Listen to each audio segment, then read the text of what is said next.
लिखा है कि सभापति के निर्णय की आलोचना नहीं की जा सकती। ऐसा करने पर सदन और सभापति की अवमानना मानी जाएगी।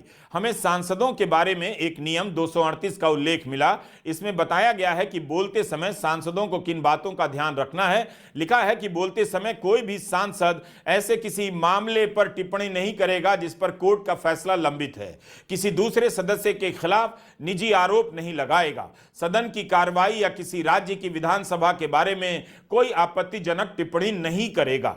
नियमों का विश्लेषण एक अलग मामला है, उनके फैसलों की अलग परंपराएं होती हैं, इसलिए इस सवाल को हम यहां छोड़ रहे हैं। लेकिन जेपी नड्डा ने कहा कि सोनिया गांधी का सोरोस से क्या संबंध है, यह देश जानना चाहता है। क्या नियमों के अनुसार यह सोनिया गांधी के खिलाफ पर्सनल अटैक नहीं है? डीएमके सांसद ने कहा है यह नियमों के खिलाफ है, पर्सनल अटैक है। Today, Sonia Gandhi ji was attacked, the extreme from the opposition, from the ruling party side. She is also a member of the House, a senior leader, and never an allegation should be made against a member is the rule. So they are complete, total remarks, and everything goes on record. देश जानना चाहता है कि इस house की वरिष्ठतम नेता Congress party की, उनका क्या संबंध है, सोनिया जी का क्या संबंध है सोरोस से? What is the relationship between Sonia Gandhi ji and Soros? The country wants to know. देश की आम जनता जानना चाहती है।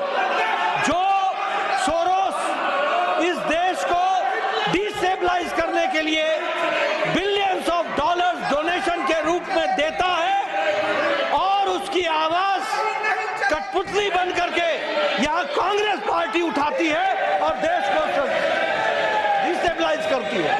ऐसी स्थिति में यह भर्त्सना करने के योग्य है। इसकी जितनी भी भर्त्सना की जाए वो कम है, और जो देश को भटकाने का प्रयास है देश माफ नहीं करेगा सभापति जी। और इस तरीके से संवैधानिक पदों को की गरिमा को ठेस पहुंचाने का जो प्रयास है उसकी भारतीय जनता पार्टी और ये हाउस इसकी निंदा करती है, और मैं इसके लिए निंदा प्रस्ताव लाने की बात भी करता हूं। अब बताइए, नेता सदन जेपी नड्डा कहते हैं देश जानना चाहता है। ये विपक्ष के सदस्य नहीं है, सरकार के मंत्री हैं, वो कह रहे हैं देश जानना चाहता है। 2 साल से सोरोस का मुद्दा बीजेपी उठा रही है। प्रधानमंत्री नरेंद्र मोदी 10 साल से ज्यादा समय से इस पद पर हैं। कायदे से उन्हें बता देना चाहिए, देश को बताने के लिए उनके पास क्या जानकारी है, उन्होंने अब तक इस मामले में क्या किया। बीजेपी नेताओं के बयान सुनिए तो लघु से लेकर पूर्ण विराम की जगह अब सोरोस का इस्तेमाल करने लगे हैं। सोरोस अरबों डॉलर की मदद किसे देता है, कैसे देता है, यह आपको क्यों नहीं पता है? कुछ तो बताना चाहिए। इसकी जांच आपकी एजेंसियां क्यों नहीं कर रही हैं? ईडी ही पता लगाएगी।